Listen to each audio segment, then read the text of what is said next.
I don't consider myself to be an artist. I consider myself to be a painter. I mean, I'm never going to do a performance. I'm never going to do an environment. I'm never going to do any of those things. They simply don't interest me. What interests me is painting. I work them, I scrape them, I sand them, I paint some more, and that scrabbling around is what intrigues me about it. So what I'll do is I'll lay down the one color and then let it set up, and then the next day or whatever I'll come in with the other color on top of that and then scrape through or sand it down and allow the other color to read through. I mean, that's what's kind of happening up here, which I like, and creates a kind of an air. What I've done this morning so far here is I've come back in with the blue in these places. And I'll scrape that down and I'll sand it down a little bit. This palette knife is kind of interesting. I've owned this palette knife for 50 years. As a result, that thing is permanently curved. The edge here is almost like a razor blade. I mean, it's that sharp. If there's a legacy that I relate to, it's the abstract expressionist attitude, which is things begin to happen on the painting, and when they do, you take advantage of them. There's a story on every painting I ever make. There's a literary thing. It's just that they're not necessarily apparent to anybody but me. In recent times, there have been paintings of mine and drawings that I've been doing that have shoes in them. That shoes with a shine. And those are all referential to my father.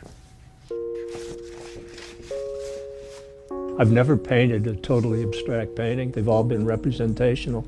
I draw a lot and I try to draw for replication, but once I've made the drawings and so forth and I make the paintings are pretty much out of my head.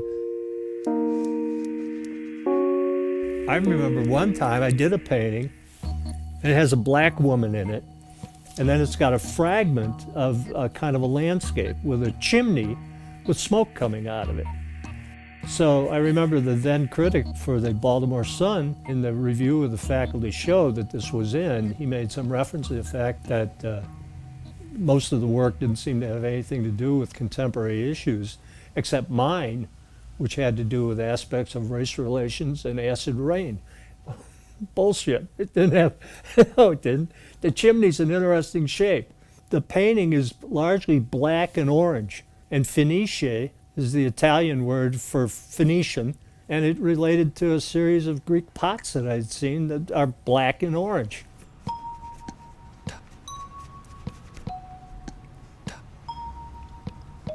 Generally speaking, I work on paintings one at a time. I have one, I'm absolutely devoted to that one, to arrive at a given point where I consider it finished. But there are a lot of them that are stacked around here that I considered it finished last year, but I look at it now and figure, nah, man, I could touch this. And you can never just say, well, I'll fix this place here. Because the minute you do that, you've changed the equilibrium. So you can find yourself essentially repainting almost the whole thing again. I really like the idea of the working of the painting. Whatever that image is the result of human decision making, is a springboard into exploration.